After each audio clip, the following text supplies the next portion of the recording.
आमचे बीडचे खासदार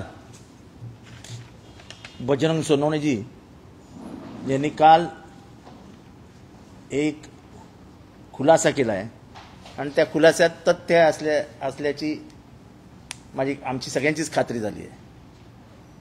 त्यांनी काल असा हे केला आहे की माननीय अजित पवारजी जेव्हा मस्साजोगला गेले होते देशमुख कुटुंबियांना, तेव्हा त्यांच्या ताफ्यामध्ये MS-23 BG 2231 नावाची गाडी होती। त्यांच्या बरोबरच्या गर्दीमध्ये शिवलिंग मोराळे नावाचा तरुण होता। हा त्याचा फोटो,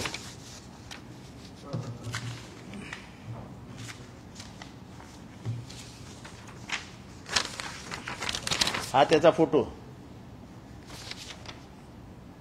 इथे मार्क केलेला आहे बघा, शिवलिंग मोराळे। आश्चर्याची गोष्ट ही अजित पवार हे असलं खपवून घेत नाही याची कल्पना आम्हा सगळ्यांना आहे। आमचे राजकीय किती मतभेद असले, वैचारिक असले, मी राजकीय मतभेद मानणार नाही कारण का ते खूप मोठे माणसं आहेत, आपण खूपच छोटे आहोत त्यांच्यासमोर। पण ही गाडी त्यांच्या कॉन्व्हॉयमध्ये होती 2231 आणि दुर्दैवाने ह्याच गाडीतनं वाल्मिक कराड CIDला गेला। याचा अर्थ हा जो पोरगा आहे शिवलिंग मोराळे, याला हे सगळं प्रकरण माहिती आहे।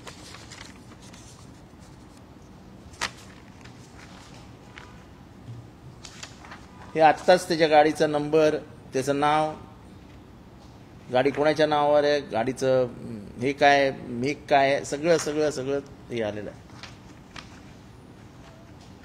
गुंडांना जात नसते, गुंडांना काही नसतं, गुंडांना आपला स्वार्थ दिसत असतो।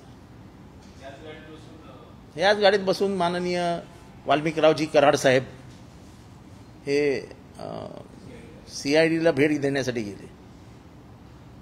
म्हणजे ह्याच्यातली सर्वात दुर्दैवाची बाब मी परत एकदा महाराष्ट्राच्या नजरेत आणून देतो की त्यांनी प्रेस कॉन्फरन्स घेतली, हजर होण्याच्या 1-1.5 तास अगोदर प्रेस कॉन्फरन्स नाही, ते काय रिलीज केला व्हिडिओ। म्हणजे एरवी म्हणजे ज्या एजन्सीच्या हातात तुम्ही तो तपास दिलाय त्या एजन्सीनी ही दक्षता नाही घेतली की तो येणार असेल तर बाजूला नाकेबंदी करून ठेवा, त्याला गाडीतच पकडा। त्याची गाडी पार आतमध्ये दरवाजापर्यंत येऊन दिली आणि स्वतःचे कपडेच फाडून घेतले। आज पूर्ण भारतभर आपल्या पोलिसांची नाचक्की झाली आहे। म्हणजे मी कॉलेजमध्ये असल्यापासून वाचतोय, ऐकतोय, बघितलंय। म्हणजे दगडी चाळ, लाल विटांची चाळ, काल्या अँथनी, अनेक गुंड, अमुक अमुक तमुक बघितले। पण साले पोलिसांसमोर काय कोणाची हिंमत आहे, बिशाद आहे मुंबई पोलिसांसमोर। म्हणजे त्या काळात दाऊदला कॉलरला पकडून खेचून घेऊन यायचे भेंडी बाजारातनं। हे कुठल्या गुंडाचं काय नाव घेत नाही मी, पण मला एक पोलीस कमिशनर आठवतात, जॉईंट पोलीस कमिशनर, त्यांनी त्या गुंडाला मुंबईच्या क्राईम ब्रँचच्या ऑफिसमध्ये असं लोळायला लावलं होतं, लोळायला। तो गुंडही नामचीन होता, पण पोलीस हा सर्वात मोठा दादा असतो, पोलिसांसमोर कोणीच नाही असं आमचं मत होतं कालपर्यंत। पण आज तर हा वाल्मिक कराड हा म्हणजे दाऊद, छोटा राजन, अमर नाईक या सगळ्यांना मागे सोडून गेला। म्हणजे पोलिसांची त्याला घ्यायची हिंमत नाही, पोलीस स्टेशनला तो स्वतः चालत गेला। काय शान आहे यार। तो आरोपी आहे की नाही नंतर बघू आता, आणि तो आरोपी नाही असं जर कोणी म्हणत असेल तर परळी पोलीस स्टेशनला बापू आंधळेच्या मर्डर केसमध्ये हा 307चा आरोपी आहे। हे पोलिसांना माहित नव्हतं का? मग कुठल्याही आरोपीला महाराष्ट्रात तुम्ही अशी वागणूक देणार आहात का? हजर होणे ही एक तुम्ही टर्म वापरता, अरे त्याला हजर केला रे। पोलिसांच्या भाषेत हजर होणे, हजर केला, शरण गेला, बिला काय नसतं, पकडून आणला। तुम्ही मुंबईचे किती बघा कसे ह्याच्यात, त्याला पकडून आणा, उचलून आणला, त्याला गाडी सापडली, खरं ते तो हजरच झालेला असतो, पण पोलीस स्वतःच्या अंगावर घेत नाहीत कारण का शेवटी त्यांच्या इज्जतीचा प्रश्न असतो। पोलीस काय सांगतात, तू लप, चला कुठे लपायचं ते बिळात लप, तुला बिळातनं शोधून काढू. इथे यांनी पोलिसांना बिळात घातले आणि हा बिळावरनं गेला. त्यामुळे हे प्रकरण आहे ते अतिशय गंभीर होत, म्हणजे दुर्दैवाने ह्याच्यातली जी गंभीरता आहे, गांभीर्य आहे, ते कमी कसं होईल ह्याच्याकडे राजकीय दृष्ट्या बघितलं जात आहे. अजूनही सोमनाथ सूर्यवंशीबद्दल कोणीही काही बोलायला तयार नाही. सरकारमधनं नाही आणि पोलिसांमधनंही नाही. मी विधानसभेच्या पटलावर बोललो होतो, विधानसभेत बोललो होतो की गरीबों की जान क्या जान नहीं होती. म्हणजे सोमनाथ, त्याची एकूण म्हणजे त्याची आई आणि तो ज्या जातीतनं आला, जात व्यवस्था आपल्याकडे इतकी मजबूत झाली आहे की सोमनाथ सूर्यवंशीला न्याय मिळावा म्हणून म्हणजे कोणी काही बोलतच नाही त्याच्याबद्दल. पोलीस माहिती द्यायला तयार नाही, सरकार बोलायला तयार नाही, आणि उद्रेक झाला की मग आहेच लाठीचार्ज.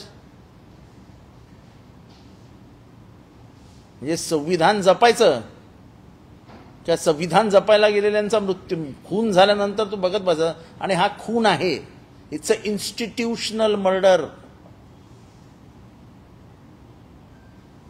तो काही श्वासोश्वासाचा त्रास होऊन वगैरे मेलेला नाही. तो कसा मेला हे पोलिसांनी सांगण्याची पण गरज नाही, कारण का त्या पोस्टमॉर्टम मध्ये स्पष्ट दिसतंय की shock due to multiple injuries लिहिलेला आहे. आणि गरीबाची कोणी बाजूच घ्यायला तयार नाही, कोणी बद्दल कोणी माहितीच द्यायला तयार नाही.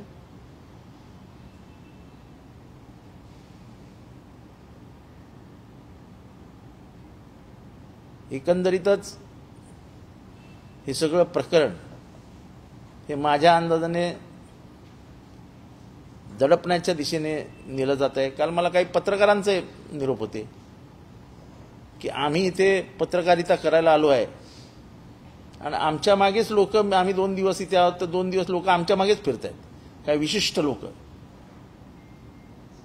हे तर अजून परेशान करणारी गोष्ट आहे. तुम्ही पत्रकार माझ्याकडे बघताय, तुमच्यापैकीच एक मुंबईत पत्रकारिता करणारा पत्रकार आहे.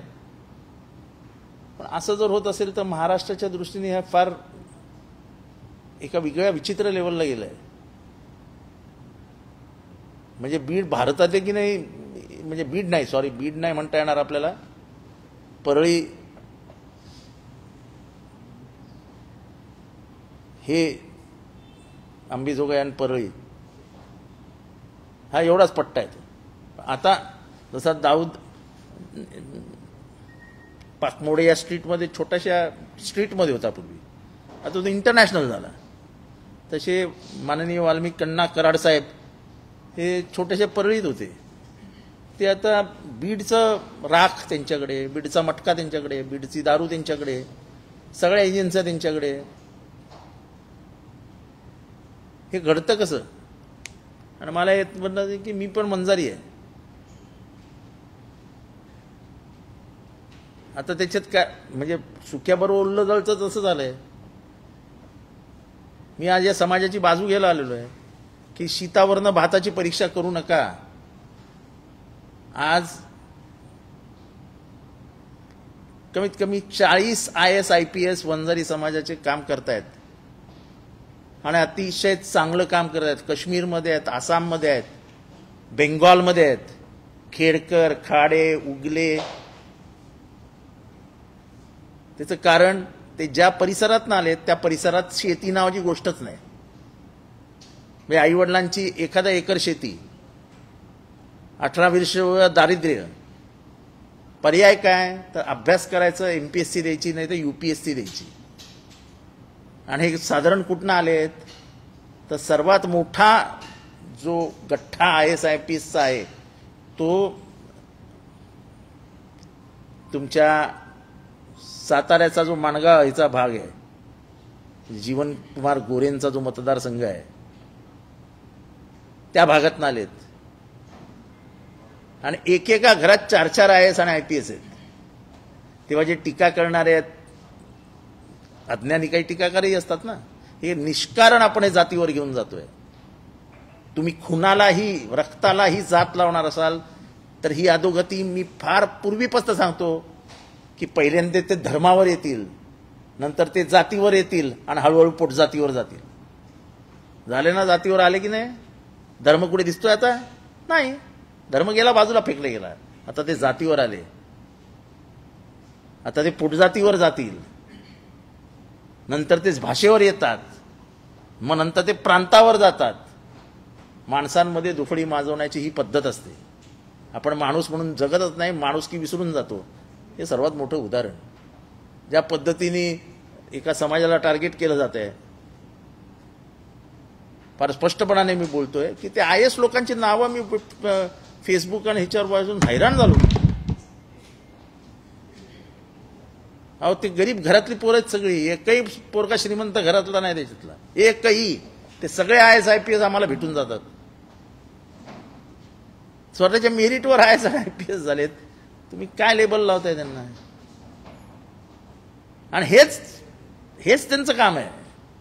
जेव्हा ही जात व्यवस्थेची लढाई सुरू झाली महाराष्ट्रात रिझर्वेशनवरनं, तेव्हा मी बोललेलो की महाराष्ट्रातली सामाजिक शांतता तुम्ही भंग करताय. कुणाला काय मिळेल काय नाही हे मला माहित नाही, पण ह्याच्यात नुकसान महाराष्ट्राचं होईल.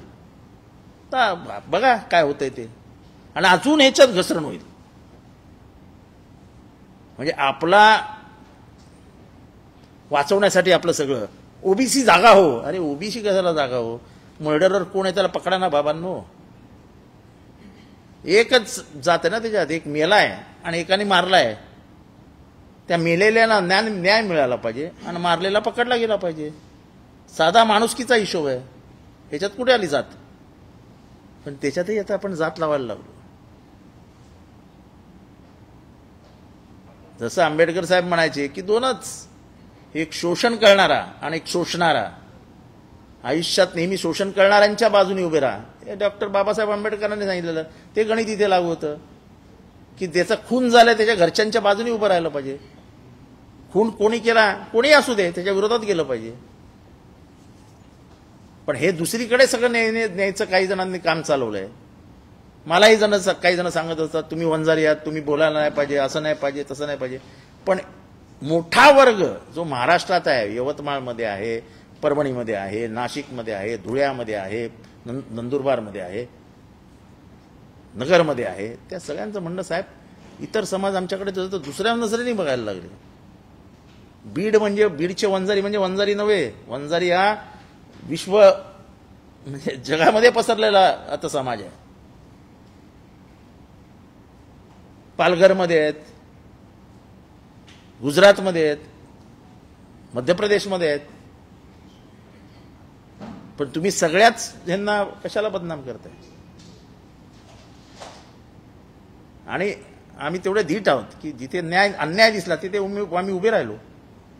आणि असे अनेक आमचे जाती बांधव आहेत जे फोन करून जातात की अजिबात सोडू नका, आपला समाज असा होऊच शकत नाही, क्रूर निष्ठूर हा आपला समाजच नाही.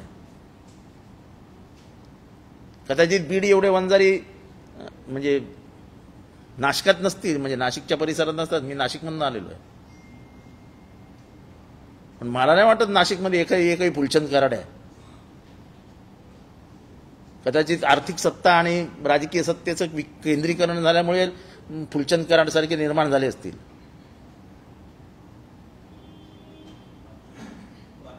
हा, वाल्मिकी, त्या फुलचंद कराडचे किती हाल केलेत. म्हणजे बरं झालं वाल्मिकी कराडवरून आठवलं. फुलचंद कराड पण वंजारीच होता ना बिचारा, त्याचे किती हाल केले.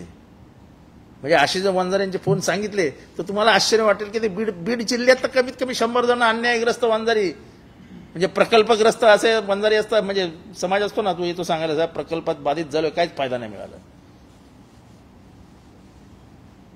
तेव्हा हे सगळं उघड करण्यासाठी म्हणून मी आलो होतो आज, खास करून हे सांगण्यासाठी आलो की ही गाडी कोणाची, आणि ती गाडी नेमकी तुम्ही अजितदादांच्या ताफ्यात का घुसवली, तुमचा त्याच्या मागे उद्देश काय होता, हे सगळं पुराव्यानिशी मिळालेलं आहे.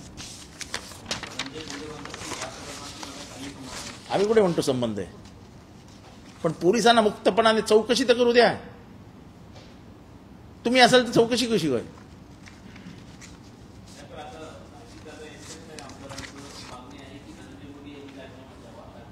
नाही, असं आहे की आमचा राजीनामा मी मागतोच आहोत आणि मला कौतुक वाटतंय. मी अभिनंदन करीन अजितदादांच्या आमदारांचं जर त्यांनी अशी मागणी केली असेल तर. राजकारणात अशाही बाजू कधी कधी घ्याव्या लागतात.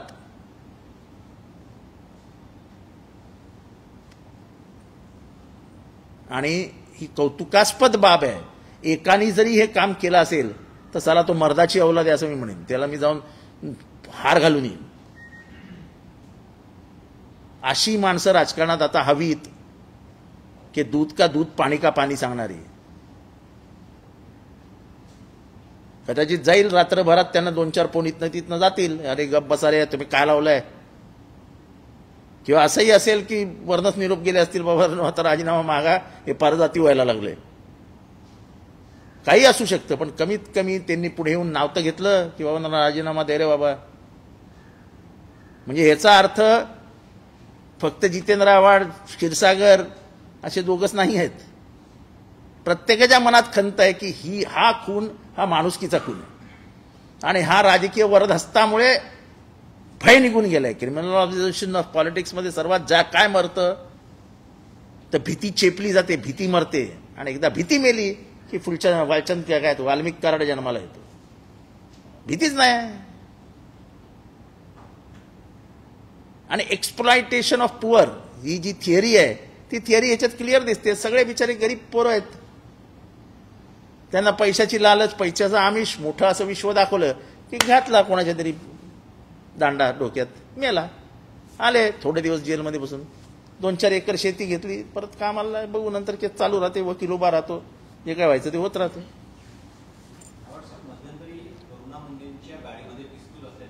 ती पण खोटी केस होती, ती पण खोटी केस होती. तेव्हा आम्ही बोलत नव्हतो, कारण का मी कोणाच्या पर्सनल प्रसंगांमध्ये जात नाही, हा माझं काम नाही ते.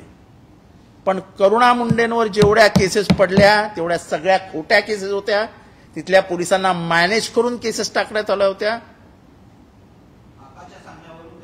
सगळं जे काय झालं ते आका आणि बाकाच्या सांगण्यावरूनच झालं. मी करुणा मुंडे हा शब्द पहिल्यांदा घेतलाय माझ्या राजकीय जीवनामध्ये. मी आजपर्यंत तुम्ही प्रश्न विचारला अजाणतेपणाने माझ्याकडनं ते नाव गेलं. पण त्या भगिनीवरती जेवढ्या केसेस पडल्या त्या सगळ्या केसेस खोट्या होत्या आणि त्या पोलिसांना मॅनेज करून टाकण्यात आलं. एखादी स्त्री ही आपल्या तोंडातनं जातीवाचक शिव्या देते काय? तिच्यावर अॅट्रॉसिटीची केस घातली. अन्याय होत होता, पण उघड्या डोळ्याने आम्ही बघत होतो. नाही, म्हणजे तिच्यावर अन्यायच झाला. पण त्या दोघांच्या वैयक्तिक जीवनामध्ये काय असेल त्याच्यात मला जायचं नाही. मी आजपर्यंत कोणाच्या वैयक्तिक जीवनात गेलो नाही, मला जायचं नाही. राजकारण वेगळं, वैयक्तिक जीवन वेगळं. पण तिच्यावरती म्हणजे पोलीस काय करतात बीडमध्ये हे मला गृहमंत्र्यांना सांगायचं की गृहमंत्री महोदय बघा कशा खोट्या केसेस टाकायचे.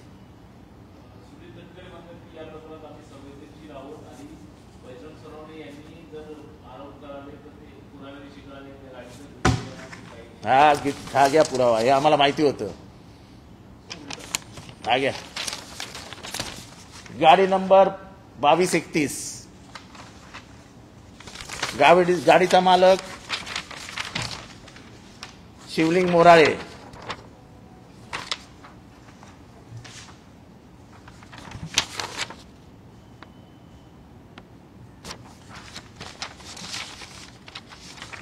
आणि हा शिवलिंग मोराळेचा फोटो.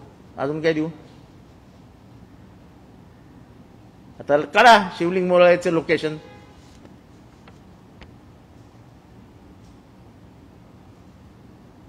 आता दिसू द्या तुमच्या संवेदना, वेदना, भावना.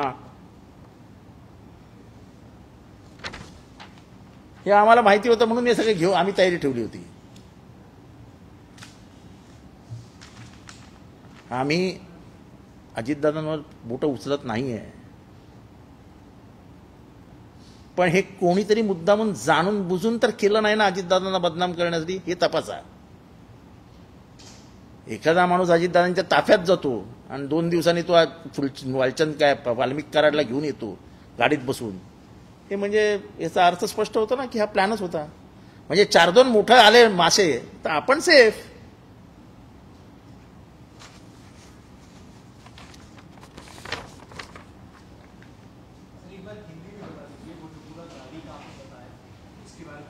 अरे बहुत ही हिंदी के बहुत लोग हैं। हाँ, देखो ऐसा है कि मस्सा चौक में अजीत पवार जी गए थे, दुगांव में से सरपंच जी आते हैं देशमुख साहब, तो उसमें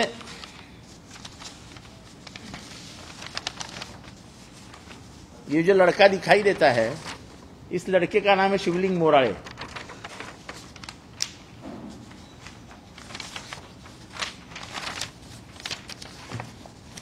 इस गाड़ी का मालिक वो है।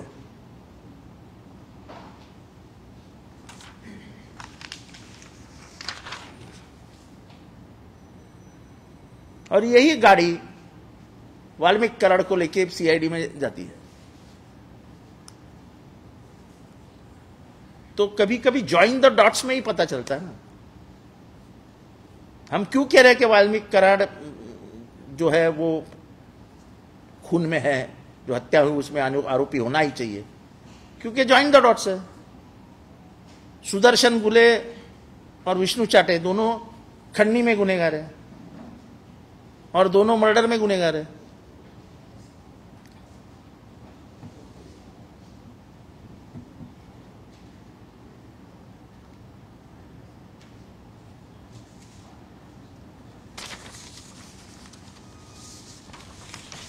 और जो बजरंग सोनू जी ने कहा है वो 100% सच है, इसमें कई दूसरी बात ही नहीं है। ये उसका पुरावा है।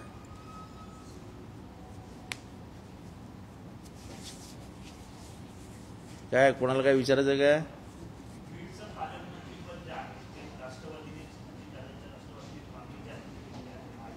हाँ, ते आता ते अजितदादा देवेंद्र फडणवीस त्यांचं काम आहे। आम्ही विरोधी पक्षातले आहोत, आम्हाला काय करायचं कोण पालकमंत्री पद कुठे जाते।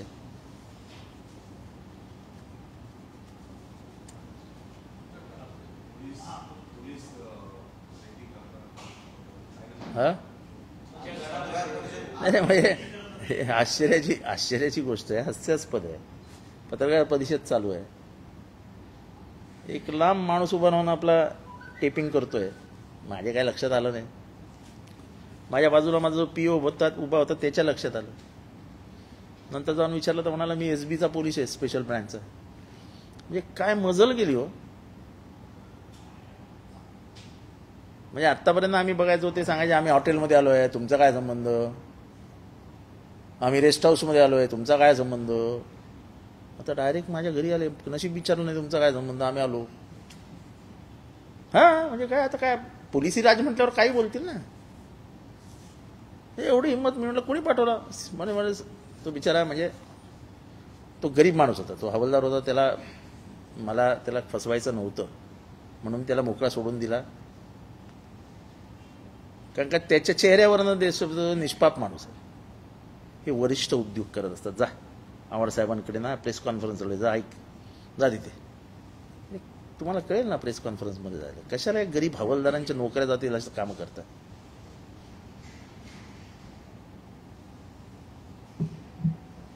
आणि एवढं महाराष्ट्रात वातावरण एवढी सेन्सिटिव्ह झालं असताना पोलीस एखाद्याच्या मागावर जातात, किती दुर्दैवी बाब आहे।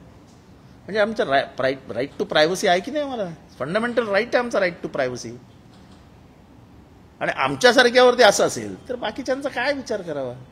हे लढणारे झगडणारे आमच्यासारखे ह्यांच्यावरती जर एवढे असं करकचून बांधून ठेवणार असतील तर बाकीच्यांचं काय करायचं।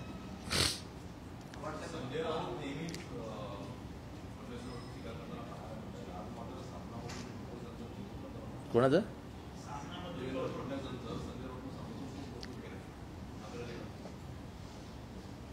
नाही, मी काय आज सकाळपासून मी कुठले पेपरच वाचले नाहीत।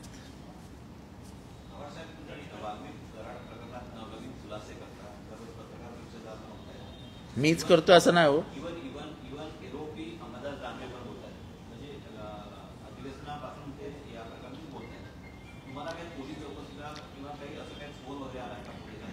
मला कशाला फोन करतील पोलीस? बाकी काही करू शकतील, पण मला फोन करून सांगणार नाही तुम्ही चुप बसा म्हणून। बाकी काही करतील, आणि त्यांनाही माहिती आहे की जितेंद्र आव्हाड काय कोणी सांगून चुप बसणाऱ्यातला माणूस नाही।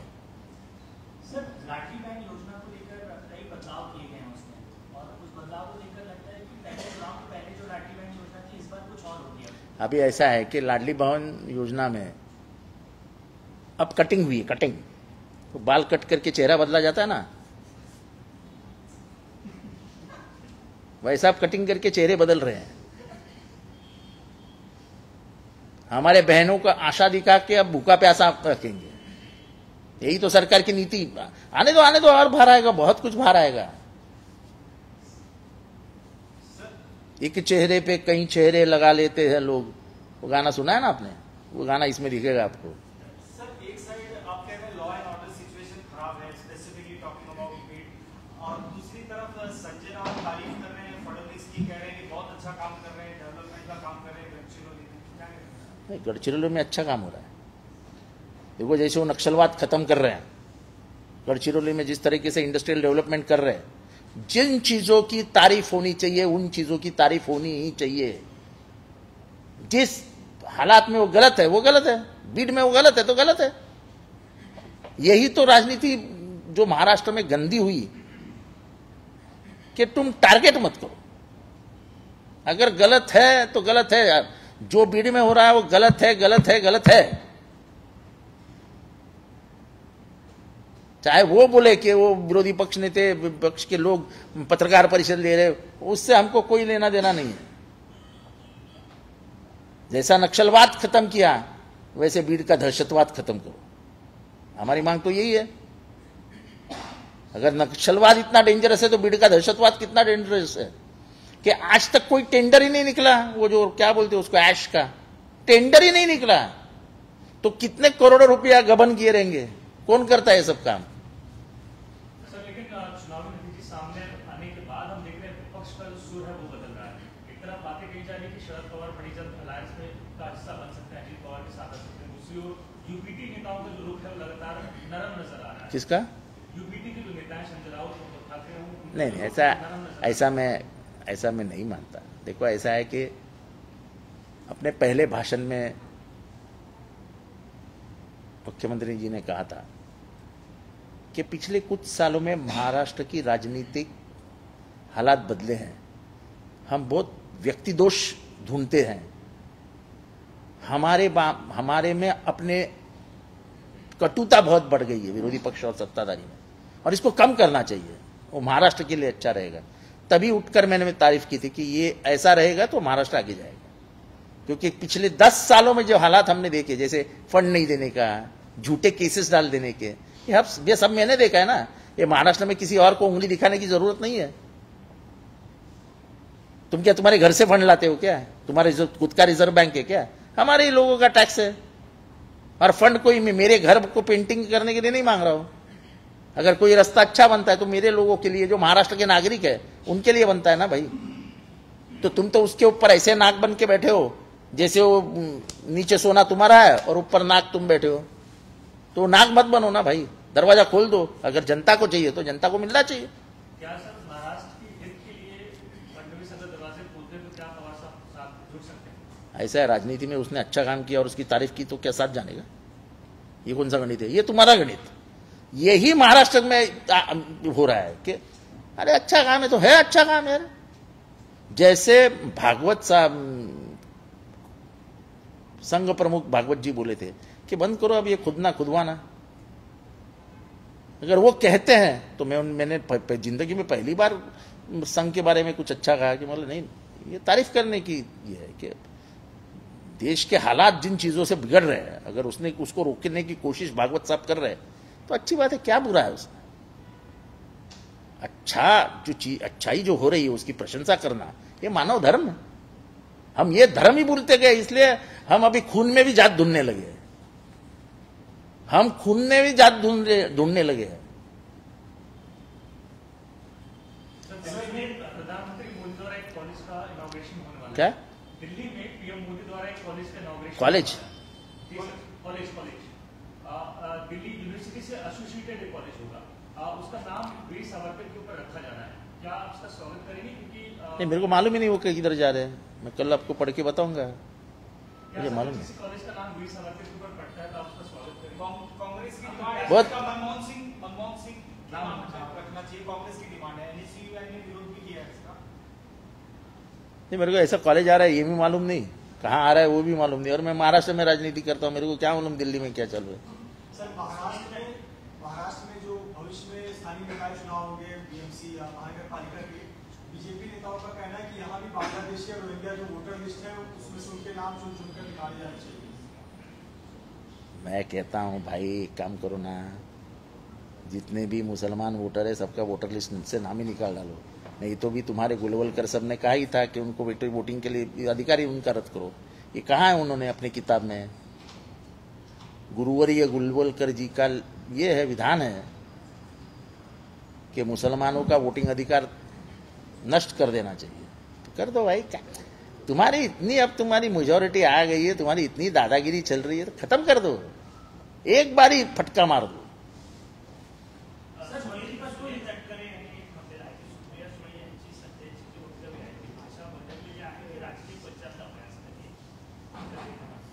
त्यांना माहीत असेल बाबा त्यांची भाषा काय आणि ती काय बदलली, ते त्यांचं त्यांना माहीत असेल।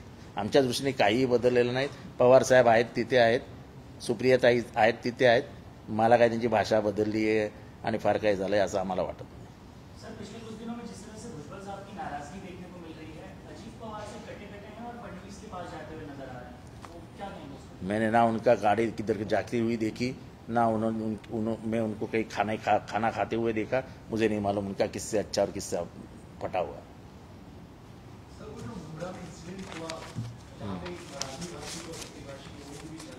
हमको अब बच्चों का कुछ ये होगा, विवाद होगा, तो हम उसको भी राजनीति में खींच के मुद्दा बना देते हैं महाराष्ट्र का। आप लोगों की भी तारीफ करनी चाहिए, आपकी भी कलाकारी है कि इतने से 2 बच्चे लड़ रहे हैं और उसको हम जाति का मुद्दा बना देते, भाषा का मुद्दा बना देते, कभी प्रांत का मुद्दा बना देके।